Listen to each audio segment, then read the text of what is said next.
Ampunkan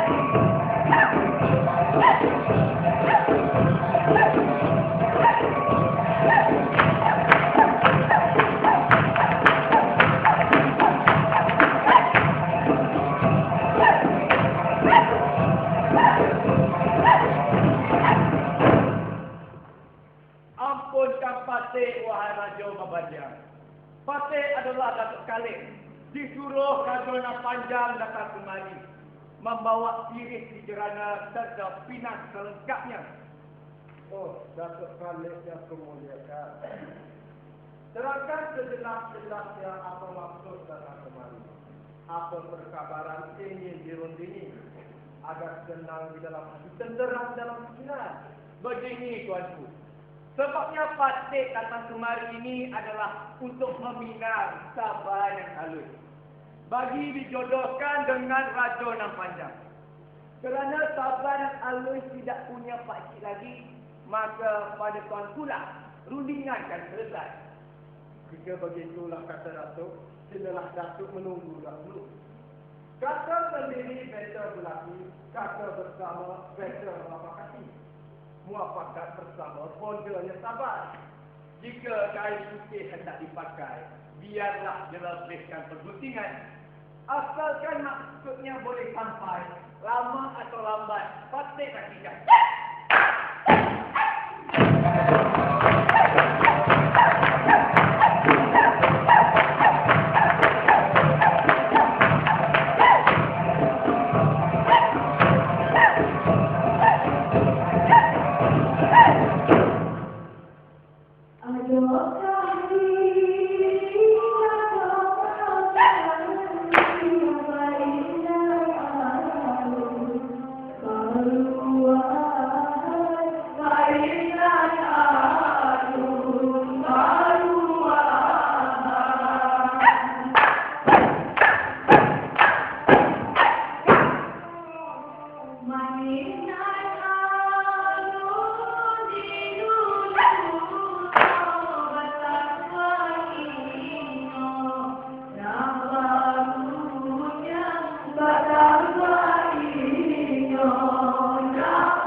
Wahai adinda Sultan Kalibai, Bunda bagi diri Sabah yang halus. Kanda, ada yang terfikirkan bagi diri Kanda itu tentang diri Sabah yang halus. Sudah dewasa dia ini, bertambah cantik pula nampaknya. Kawan yang sebaya dengannya, semua sudah milik Kanda. Adinda, jika kita carikan jodoh baginya, bagaimana pula pendapat adinda? apakah sudah ada junjungan yang nampak oleh Kanda? Katakanlah pada adinda. Yang nampak adalah Raja Panjang menjadi raja di Paik Bumi. Orang kaya dan sakti pula. Oh ya, Datuk Khalid tadi telah datang membawa sirih. Raja Panjang kata Kanda.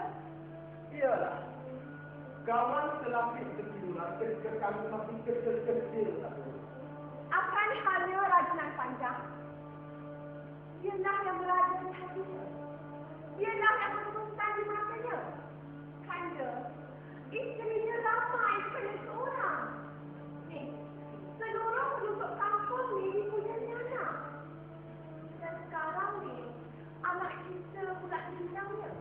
Yang sebaya seumur dengan cucunya tu. Tidak, Kanda. Tidak. Biarlah adinda ni tak menantukan saya. Biarlah adinda ni tak menantukan raja. Biarlah menantu adinda ni orang yang tak berbangsa. Jika begitu kata Linda, fahamlah Kanda akan maksudnya. Katakanlah pada Tok Khalid bahawa apa yang diinginkannya tidak akan diberi. Tetapi hati-hati Kanda berunding. Pandai-pandailah Kanda mengaturkan bicara. Ingat, jangan sampai mesti pula hati orang. Di bawah rahsia ni elok-elok, jika tak tahu dia orang kampung, dikatanya kita ni memilih diri. Janganlah sekanda mudah dilanda. Perkara sekanda ini akan menjadi rahsia.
Beginilah Datuk Khalid.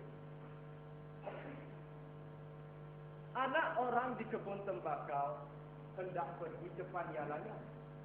Kata Datuk, inginkan ikan, umpan dibawa tidak sepadan. Anak orang di Kubang Baralik hendak pergi ke Tabik Patah. Bukannya better orang memilih. Kenapa umpan tidak bergetar? Anak orang di Tabik Patah hendak pergi ke Tanjung Alam. Memang umpan tidak bergetar. Patut kata tembak dengan kepidan. Amboi Datuk.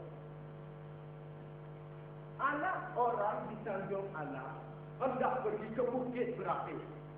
Nak tembak dengan sumpitan, burung membumbung tak atas. Bagaimana lagi? Tuanku, jangan diduga tuanku. Rupanya ini jawapan daripada aku. Anak orang di Bukit Berapit hendak pergi ke Pulau Ketam. Burung membumbung ke atas langit, Patik lepaskan asap hitam. Di sanalah burung Patik dapat. Datuk. Itu belum tentu lagi, Datuk. Anak orang di Pulau Ketam hendak pergi ke Tanjung Bau. Dapat lepaskan asap hitam, burung menyelam dalam laut. Bagaimana lagi akan laku? Burung menyelam itu. Ini jawapan.